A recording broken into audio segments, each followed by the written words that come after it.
Ghost Cult Magazine welcomes in the guys from Miss Lava. How are you guys doing tonight? Yeah, we're great, man. How are you? I'm well, thank you so much. For the end of the world, not too bad. Yeah.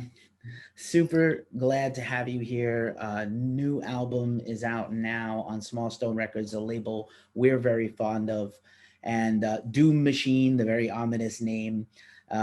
Very deep record, a lot of songs, a lot of stuff to unpack. But first, let me have you guys introduce yourselves, and then we'll talk about sort of the forming, how the band formed and where you got to today. I'm Johnny, I'm the singer, and that's Rafa. Rafa. I'm the guitar player for Miss Lava. The Ripper. I like when guys have nicknames Yeah, already in the Zoom. It's actually his name. it's a true name. My family name. And I'm Brazilian. I don't know how Ripper got to Brazil. I think it was someone from the Netherlands that traveled to Rio de Janeiro like 10 years ago. And now there's a Ripper here. Awesome. Well, it's a very metal sounding name. Reminds me of Judas Priest a lot, but I love it. That's awesome. How'd you guys get started as a band? I think it's a pretty interesting story people want to find out about. So me and Johnny, we had already had a band. We were teenagers, thrash metal and death metal bands. But then I kicked Johnny out of the band, and I used to play bass. So, but we never stopped talking. We're just good friends, getting along. And like a few years back in 2005, I think, Johnny calls me up and says, oh, well, you remember you kicked me out of our band? And I say, yeah, well, do you want to be in this new band I've got going on? And I said, well, sure, but we already have a bass player. We need a guitar player. And I didn't even have a guitar at the time. So I said, well, I don't have a guitar, but yeah, we can borrow one from someone. And what type of sound are you playing? And we're trying to do something like, Black Sabbath, Corrosion of Conformity. And when he said that to me, it immediately struck, because like the beginning of the 90s, we shift over to when we first discovered the old Black Sabbath records, and then Corrosion of Conformity came out with Deliverance a few years later on, and we were heavily into Caius, into the early Monster Magnet. So it was just like a click, and started doing it like chemistry, I guess. I think you're with the bad connection. I have a little trouble to listen to you. He's breaking up a little, but we'll make the best of it. I hear you, man. I hear you. Yeah. Desipo, if you can go to another place with more Wi-Fi. I'll turn off the Wi-Fi on my phone, but here my Wi-Fi is on the maximum level, So okay. I don't know what I can do more. We'll make the best of it. I appreciate it. Let's go. No worries. Okay. Appreciate you guys. Technology. Who knew we all had to become wizards and geniuses at science and machines to get through this pandemic? Yeah. I have 3 kids here, and everybody's at home. School is at home, so they're all working at home. So we're all using the net. So sometimes this happens. Right on. I appreciate anybody putting out music at this time. I know I don't hold it against anybody who has decided not to put out any new music, but I appreciate you guys for releasing this record to start the year. Was this something you guys have been planning anyway, regardless of whatever happened last year, or is it just sort of the time worked out? Yeah. Yes, the album was already recorded in August 2019, sorry. And it was all mixed up by January 20. So the label asked us to postpone our release, and there was some dates that they were showing to us, and then we decided, man, we can't wait no more. So let's not release it, because despite we facing the COVID situation, and then we have to hold an album that was so intense and so important to us, like for a whole year. It's tough, man. It's very tough. So I think the album turns out to be even more suitable to the times. I don't know, it's a coincidence, but I guess it's more relevant now than probably if we released it a year ago. Yeah.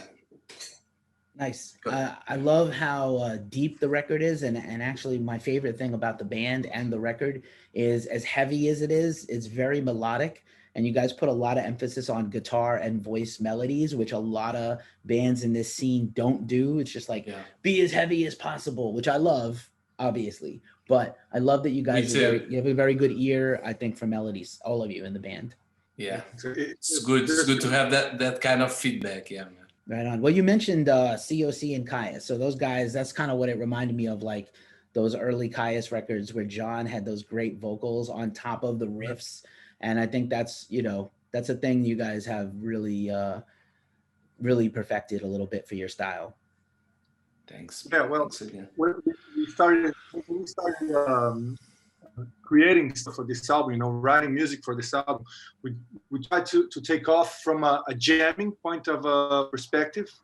So whenever we got into the rehearsal room, we just jammed, you know, just jammed a lot, and we stayed with what we thought was the best jams and turned them into songs. And then obviously Johnny tried to work his vocals after we had the bass line, and then he studied a lot the vocals and the melodies while he was in the studio, you know. So I guess that's what makes what you're mentioning. Yeah, it's a lots of pre-productions and yeah. Nice. I was gonna say, I imagine you guys work very hard on pre-production because there's a lot of songs. Even the bonus version, I think, has 15, 16 tracks, which is very impressive. And they're all good. It's like nothing is a throwaway. They're all really the same quality, which is, you know, usually you don't see that. Usually it's like, we have these extra songs and we'll give them away and they're not as good. No, they're all good. All bangers. Yeah, man. We have 4 years since we released the other album, and we had some difficult times, some rough situations happening personally in the guys in the band. So we had a lot to get influenced by and to juice it up, you know. So I don't know. Of course, the pre-production was important, but I think like Rafa mentioned, we started at jams, so it's very organic. So that feel that was captured and that moment we kept along the way. Almost special. No, only the vocals was made by a different way, but I think the pre-productions was specially focused on the vocals because almost all the parts were almost all together. Of course, we have some arrangements and even in the studio with the help of our producer, but for me, from my point of view, the main pre-production work, the most was the vocals. Yeah. It was crazy because we had tons of recordings, you know, from the jams, and sometimes we just grabbed a beer and sat around at the rehearsal room and started listening to all those jams, just trying to figure out what's this and what's that, what should be recorded, what shouldn't be recorded. And then when we finally decided, okay, let's take these 15 songs to record, there was actually one of them. There was talks about not recording them, the last one on the CD, Red Atlantis, and then we decided, no, just let's record everything and let's see what happens. You know, let's see how we feel about the songs. And then when we ended the recording process and after that the mixing process, it was very clear to us that those extra 3 bonus tracks, there wasn't any problem, those songs, you know, but they didn't belong to the body of work that was Doom Machine, you know. When you finally you can distance yourself and look at what you've done and it's, this is our work of art. This is our creation, and that's what we. I think that's what we grew conscious of with this album. Better than in the last records, for instance. Nice. I like that. I actually love Red Atlantis. It's actually one of my favorite songs, along with Karma, The Oracle, and Magma. These are all awesome. Do you guys each have your own personal favorites, or does that change all the time? I do have three favorites. That's Brotherhood of Eternal Love. It's my favorite of the album. The Fall and The Great Divide. So it's the lower, more melodic ones. He's getting older, so that's why he likes those mellower songs. The Fall is also my favorite track from the record. It's a very intense song, a very deep song, and whenever I listen to it, I can see my son. So to me, that song has a very special meaning. Nice. I wanted to ask you guys, because obviously, you mentioned there was some, a gap between records and the pandemic and sort of the delay before everything went to hell. Did you guys, what's your local scene like? Do you guys play live a lot? Because it feels like a band where you guys know each other just very well. Like you said, a lot of jamming, but also I feel like all this material would go over very well live. And I wonder what your scene is like where you guys are. Well, there are obviously some venues, some lower capacity venues, I will call like that. And there are different local festivals made by group of people that just want to get together and want to have a good time. But the scene is getting a bit slower now. So what is happening to us as a band, because we're just right at the corner from Spain, we're just next to Spain, for a lot of Spanish promoters, they can book us, and it's the same as booking a band from Barcelona or from Madrid. It's like the same distance for them. So we're starting to play more and more in Spain, and we want to play more in Spain. So we're starting to get like this Iberian scene. That's what we're trying to accomplish, and that's what we're feeling at the moment. And we love to play live. We actually had the opportunity to play some of the songs on this record live before we recorded them. So, and it was great. The response was awesome from the audience. But we've got some pretty cool bands here in Portugal in the scene.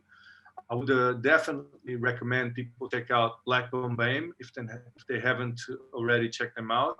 There's also some footage on YouTube of them playing with the guitar player from Earthless. So they're a pretty good band. And also the Quartet of Wall and a band called Dollar Llama. So if you guys want to check out some Portuguese bands, I should recommend these bands to start. So it's like a very like cousins, like a very similar scenes, and super cool. I hope things come back and you guys get to go tour this album and play at least regionally. There's a big scene out there for this kind of music, and people really need to hear this record. I think it's awesome. And obviously I'm sure you guys had some touring planned or some gigs, and I hope you didn't lose. First of all, I hope everybody in your families and your band and your friends are all safe and okay and well, and you didn't lose anybody, but also like everybody has lost like earnings, ability to play live, all that stuff. So I hope it hasn't hurt you guys too badly. Yeah, fortunately, we all have day jobs, so the four of us are okay. But of course, a lot of people, our friends, our promoter friends, guys that own gigs, gig shows, rock houses. Sorry, lots of people we know that's losing their jobs, and it's not very good, man. So, but us four are okay, man, and that's a blessing in this situation. Me and Rafa already got the COVID. Rafa was a light symptoms. I was a little beat down in my bed, so it was tough. It was like 2 weeks ago, so it's pretty fresh. But yeah, uh, no losses despite this, so it's great. Well, thank goodness. I'm glad you guys are okay, at least, Yeah. or better than you were. Yeah. I'd like to point out that the big question here is, you know, what will be of the circuit, the live circuit, when we get back, when this goes away? Because, you know, when we first started, you know, we could map out, okay, we got to play this, we got to go live in this place, in that place, in that place. You know, those venues that consider upcoming bands, you know, that have never played live before, and from what we're seeing, most of those venues over here are closing. So that's the problem, because you know, new bands won't have a stage to play, and everyone who works around this cultural area, I'll put it like that, like more than 80% of the Portuguese people that work with culture are freelancers. So that's a big issue, because these freelancers haven't been working for 1 year, and they won't be working for another half a year. So this is having a tremendous impact on the lives of people that are all around this universe, this music universe, be it pop, reggae, or stoner, doom, metal, whatever, you know. And I mean, I just hope this all goes away, and that we can all be helping each other get through this, you know. Right on, man. Yeah, definitely. I hope everybody watching this, please wear your masks and stay safe and wash your hands and stay away from people. Socially distance as much as possible. Limit your, gatherings, because we want to get back. I want to go back to shows so bad. I can't believe it's been almost a year since I've seen a show. Is like a whole year out of my life. It hasn't been lost, but like, there's no getting it back later. This is, just time, like a blackout. It's just like, I don't know. I never imagined this in my life. I'm sure you guys neither. Just as we start to wrap up, I wanted to not miss the opportunity to tell you, in addition to the music and the album, I really love this artwork. What a fantastic job. Whenever a band really pays attention and cares about their art, you can tell. And so I didn't know if you wanted to plug the artist or just talk about some of your favorite album artwork or what inspired this artwork, because it's great. Well, I can talk about the artist, and Johnny can talk about his favorite album artwork. Let's do it like that. Well, José Mendes, you can look up his work at josemendes.me, and he's been with us since our first EP that we released back in 2008. And it's like, he's not a fifth member of the band, but whenever we get our job done in terms of music, we go to him and we put him listening to the music, and then we tell him about the theme, the concept of the songs and the lyrics, and he just interprets it and gives it another dimension to our music. So it's a very enriching process for us. We love to do collaborations with different artists. In this case, he's a designer and illustrator, but we also love doing collaborations with video people, directors, because we really feel that it adds another layer to our work of art. They take it even further, and he's done it again. When I look at the cover, the Doom Machine cover, it's just like so much dynamic, and movement. And then I can see different levels of that Doom Machine becoming something really, really big. And it's overwhelming for me, actually, to be able to have a guy as talented as him work with us and collaborate with us. Nice. He's great. Yeah, one of the things about us working with those artists, like Rafa said, is me, Rafa, we all work at advertising. It's in some kind of I'm an art director, so we like to give them the they can do whatever they want. we don't limitate him. Sometimes I don't like this color. Why don't you put some other color? But it's so much their own vision. So we don't interfere, and we should, because it's our band. But no, we allow them to do whatever they want, even in the videos or the cover. So I think it's very cool. So we had these elements in the band. So Nice. There's Artist. Oh, go ahead. There's obviously a huge alignment of our thoughts about what we're doing as a band and what the music transmits before they go on to develop their stuff. So very easy, actually. Nice. I was gonna say artists letting other artists be artists. That's what I like. yeah. You guys, it's been awesome to get to meet you and talk to you, and I appreciate this album so much. Doom Machine by Miss Lava. Thank you guys so much for hanging out with Ghost Cult and telling your story. Please be safe, and I hope we get to see you guys either in Europe or over here in America at some point in the future, because I would love to hear these songs jammed out live. It would be awesome. Yeah, man. Thank you so much, and I hope you go to a show very soon, man. I'm dying without shows.